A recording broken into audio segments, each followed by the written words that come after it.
नमस्कार। आइए हम राम और कृष्ण में अंतर जानते हैं।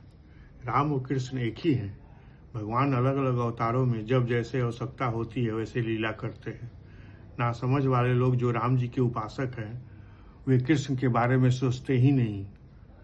उसी तरह श्री कृष्ण के उपासक श्री राम जी की पूजा करने में भी संकोच करते हैं। वे लोग समझते हैं कि हमारा इष्ट बदल जाएगा। राम और कृष्ण तथा भक्त और भगवान में भेद करना भयंकर अपराध है। इसका प्रायश्चित किसी भी वेद शास्त्र में नहीं लिखा हुआ है। अध्यात्म रामायण भगवान राम के प्रति माधव शब्द का प्रयोग किया है। माधव शब्द श्री कृष्ण का नाम है। राम को राघव कहा जाता है, लेकिन अध्यात्म रामायण में माधव नाम रखा है क्योंकि वे राघव और माधव दोनों को एक ही मानते हैं। स्वयं श्री कृष्ण ने कहा है, दंडकारण्य के परमहंस लोग जब राम से मिले थे तो उन सबों को माधुर भाव के रस की इच्छा पैदा हुई और मोहित हो गए थे। तब राम जी ने उनको वरदान दिया था कि द्वापर के अंत में मैं अवतार लेकर जब कृष्ण बन के आऊंगा तो तुम सब गोपी बन के वहां आ जाना। वहां गोपियों ने श्री कृष्ण को प्रियतम के रूप में प्राप्त किया था। फिर अध्यात्म रामायण कहता है, वृंदावन में रमन करने वाले हे राम तुमको नमस्कार है। वृंदावन में श्री कृष्ण विराजते हैं, राम कहाँ से आ जाएंगे? इसलिए कि राम और कृष्ण दोनों को एक ही मानते हैं। वही राम द्वापर में श्री कृष्ण बने, वही लक्ष्मण बलराम बने, भरत शत्रुघ्न प्रद्युम्न और अनिरुद्ध बने, हनुमान और जामवंत भी आए। अतः राम और कृष्ण दो नहीं हैं, लेकिन राम और कृष्ण के चरित्र में बहुत अंतर है, ठीक विपरीत है। भगवान राम का जन्म चैत्र मास की शुक्ल पक्ष की 9वीं तिथि को ठीक 12 बजे दोपहर को हुआ था, लेकिन श्री कृष्ण भगवान का जन्म भाद्र मास की कृष्ण पक्ष की 8वीं तिथि को ठीक 12 बजे रात को हुआ था। श्री राम चारों भाइयों में सबसे बड़े थे, लेकिन श्री कृष्ण 8 भाइयों में सबसे छोटे थे। श्री राम जी ने एक विवाह किए, परंतु श्री कृष्ण ने अनेकों विवाह किए। श्री राम जी के एक ही माता पिता थे, परंतु श्री कृष्ण के 2 माता और 2 पिता थे। राम जी के हाथ में धनुष थे, पर श्री कृष्ण के हाथ में मुरली। राम अवतार में लक्ष्मण जी छोटे भाई बने, परंतु कृष्णावतार में लक्ष्मण जी बड़े भाई बलराम बने। राम अवतार में श्री राम जी के 2 पुत्र हुए, एक लव दूसरा कुश, परंतु कृष्णावतार में श्री कृष्ण जी के अनेकों पुत्र हुए। राम अवतार में रावण ने भगवान राम की पत्नी सीता जी का हरण किया था। कृष्णावतार में वही रावण जब शिशुपाल बना तब भगवान श्री कृष्ण ने शिशुपाल की होने वाली पत्नी रुक्मिणी का अपहरण किया। भगवान ने कहा, उस बार तुमने हरण किया था, इस बार हमने हरण किया। राम अवतार में राम जी की नगरी अयोध्या में थी और राम जी के शत्रु रावण की नगरी समुद्र पार स्वर्णमयी लंका थी। कृष्णावतार में भगवान का शत्रु शिशुपाल की नगरी भारत में और भगवान की नगरी द्वारिकापुरी समुद्र तट पर। उस बार रावण की नगरी स्वर्णमयी थी, इस बार कृष्णावतार में भगवान की द्वारिकापुरी स्वर्णमयी। राम अवतार में भगवान श्री राम प्रकट होते हैं तो रोते हैं और उनके माता पिता आनंदित हो रहे थे, लेकिन कृष्णावतार में उनके माता पिता रो रहे थे और गोविंद हंसते हुए गोकुल जा रहे थे। राम अवतार में भगवान राम अपने माता पिता और गुरु के चरणों में अपना शीश झुकाते हैं और आज्ञा का पालन करते हैं। और कृष्णावतार में भगवान आज्ञा देते हैं गोकुल चलने के लिए और पैदा होते ही भगवान सर पर बैठ के गोकुल के लिए प्रस्थान करते हैं। राम अवतार में तारका राक्षसी का वध जो 6 कोस के बराबर थी, श्री राम जी ने विश्वामित्र के कहने पर उसका वध किया।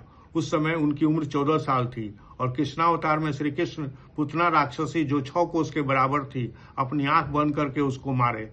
उस समय श्री कृष्ण की उम्र 7 डेज थी। श्री कृष्ण अपनी आंख बंद कर लिए थे, क्यों? इसलिए कि वे अगर करुणा की दृष्टि से देखते तो उसे मार नहीं पाते। राम अवतार में श्री राम जी विष्णु के 7वें अवतार थे, जबकि कृष्णावतार में श्री कृष्ण जी विष्णु के 8वें अवतार थे।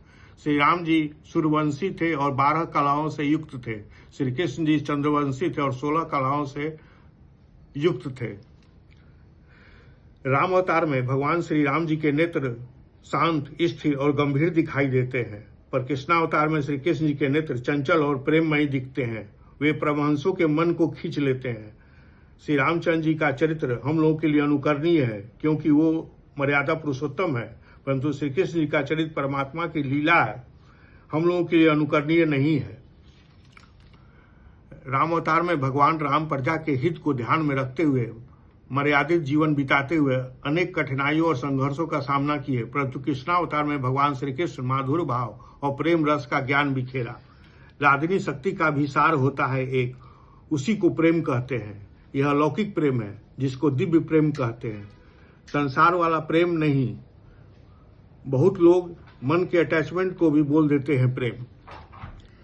प्रेम भी अनेक कक्षाओं का होता है।